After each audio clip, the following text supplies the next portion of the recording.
KL Rahul और उनके team owner Sanjeev गोयनिका के साथ जो बीती रात वारदात हुई, जिस तरह से गोयनिका केएल राहुल के साथ बिहेव कर रहे थे ग्राउंड पे इंटरनेशनल मीडिया के सामने, वो केएल राहुल के लिए एक बहुत बड़ा ह्यूमिलिएशन था। वो केएल राहुल के लिए एक बहुत बड़ा बात था, क्योंकि उसके बाद से केएल राहुल ना किसी से बात किए, बस पोस्ट मैच में आए, उसके बाद वो रेस्ट कर रहे हैं। उनके करीबियों का कहना है कि वो किसी से बात भी नहीं कर रहे हैं, वो अपने कमरे में हैं, आराम कर रहे हैं, किसी से मिल भी नहीं रहे हैं। तो ये केएल राहुल के लिए बहुत बड़ी बात थी। केएल राहुल के साथ साथ उनके फैंस के लिए भी एक बहुत बड़ी बात थी, क्योंकि संजीव गोयनिका का जो बिहेवियर था वो बिल्कुल भी किसी भी मायने में अच्छा नहीं था, और एक इंडिया के इंटरनेशनल प्लेयर के लिए। इसके बाद जो फैंस हैं केएल राहुल के, उनके दिमाग में तमाम क्वेश्चन उठने लगी हैं कि क्या केएल राहुल को लखनऊ का टीम छोड़ देना चाहिए, क्या केएल राहुल को आरसीबी में वापस आ जाना चाहिए। आरसीबी के फैंस भी ये डिमांड कर रहे हैं कि केएल राहुल को आरसीबी में वापस आना चाहिए, क्योंकि केएल राहुल इसके पहले आरसीबी के ही हिस्सा थे, और 2016 में उन्होंने अपने आईपीएल जर्नी का शुरुआत आरसीबी से ही किया था। उनसे भी एक बार पूछा गया था कि उनके लिए अनलॉक मोमेंट क्या है उनके करियर का, तो उन्होंने कहा कि 2016 में जो आरसीबी ने मुझे मौका दिया था आईपीएल खेलने का, वो उनके करियर का सबसे बेस्ट मोमेंट था। उस सीजन केएल राहुल ने 14 में से 12 मैचों में बैटिंग की थी, जिसमें 397 रन बनाए थे, 44 के शानदार एवरेज से, और 156 के लाजवाब स्ट्राइक रेट से उन्होंने बैटिंग की थी।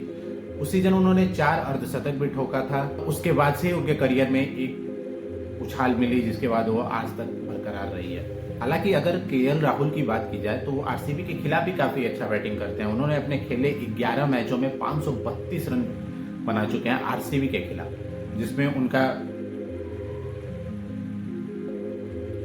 76 का एवरेज है और 160 का स्ट्राइक रेट है, और वो आरसीबी के खिलाफ 1 शतक और 2 अर्धशतक भी लगा चुके हैं, और 132 रन उनका हाईएस्ट स्कोर है आरसीबी के खिलाफ। केएल राहुल और संजीव गोयनिका का जो पिछले मैच में वीडियो वायरल हुआ था, उसमें जिस तरह से लताड़ रहे थे संजीव गोयनिका केएल राहुल को, उनको नीचा दिखा रहे थे, उनको ह्यूमिलिएट कर रहे थे, वो वीडियो कुछ ये बयां कर दी कि केएल राहुल पूरी तरह से खामोश हो गए। और जिसके बाद से तमाम अखबारों ने भी ये लिखा कि केएल राहुल कप्तानी छोड़ देंगे, वो मेगा ऑक्शन में जाएंगे या फिर ट्रेड होकर अपनी टीम भी बदल लेंगे, क्योंकि उनके फैंस का भी ये मानना है कि केएल राहुल को अपना सेल्फ रिस्पेक्ट सबसे ऊपर रखना चाहिए, जिसके वजह से वो लखनऊ की टीम का साथ छोड़ दें। संजीव गोयनिका के लिए ये कोई बड़ी बात नहीं है। जब 2016 में चेन्नई सुपर किंग बैन हुई थी और पुणे जायंट्स के नाम से उनकी टीम बनी थी, उस टीम के कप्तान थे एमएस धोनी।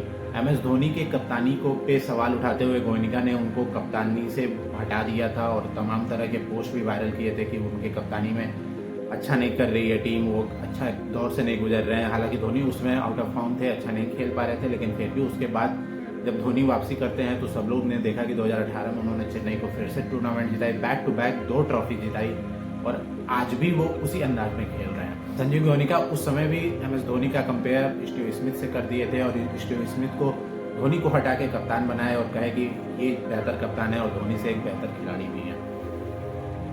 संजीव गोयनिका का अपने प्लेयरों के साथ, अपने टीम मैनेजमेंट के साथ विवाद कोई नई बात नहीं है। पिछले सीजन जिस तरह से उनका विवाद गौतम गंभीर के साथ हुआ, वो भी चर्चा का विषय था, जिसके बाद गौतम गंभीर ने भी एलएसजी का साथ छोड़कर केकेआर के साथ चले गए थे। वहीं केएल राहुल के जो फैन हैं वो ये उम्मीद कर रहे हैं कि उनको अपना सेल्फ रिस्पेक्ट ऊपर रखना चाहिए और एलएसजी का साथ छोड़ के आरसीबी में वापस आ जाना चाहिए। केएल राहुल बेंगलोर के रहने वाले हैं, इसलिए वो आरसीबी के लोकल बॉय हैं। अगर लोकल बॉय के रूप में भी देखा जाए तो आरसीबी को बेनिफिट दे सकते हैं। अगर आरसीबी के लिए बात की जाए तो आरसीबी के लिए केएल राहुल कैप्टन पिक हो सकते हैं, क्योंकि ऑफ डू प्लेसी का ये लगभग आखिरी ही साल होगा। इसके बाद अगर वो नहीं खेलते हैं तो केएल राहुल कप्तानी भी कर सकते हैं। विराट कोहली का भी 1 या 2-3 आईपीएल बचा होगा ज़्यादा से ज़्यादा, उसके बाद वो भी छोड़ेंगे। तो विराट कोहली के रहते रहते अगर केएल राहुल टीम में स्टेबल हो जाते हैं तो ये आरसीबी के लिए भी बेनिफिट होगा। केएल राहुल की बात की जाए तो तीसरे सीजन के लिए एलएसजी की कप्तानी कर रहे थे। पहले सीजन में उन्होंने टीम को प्लेऑफ तक पहुंचाया था, दूसरे सीजन में वो चोटिल हो गए थे, कप्तानी नहीं कर पाए थे। उसके बाद तीसरे सीजन में ये था, और इस साल भी उनकी टीम कुछ खराब नहीं खेली। अभी भी उनकी उम्मीद प्लेऑफ के लिए बची हुई है, लेकिन जिस तरह से उनका ह्यूमिलिएशन हुआ उसके बाद से वो पूरे तरह से टूट चुके हैं। वहीं खबर ये भी आ रही है कि लखनऊ सुपर जायंट्स की जो टीम है वो केएल राहुल को रिटेन करने के पक्ष में बिल्कुल भी नहीं है। 2025 के मेगा ऑक्शन में हो सके तो वो ट्रेड कर देगी या फिर उनको रिलीज कर देगी।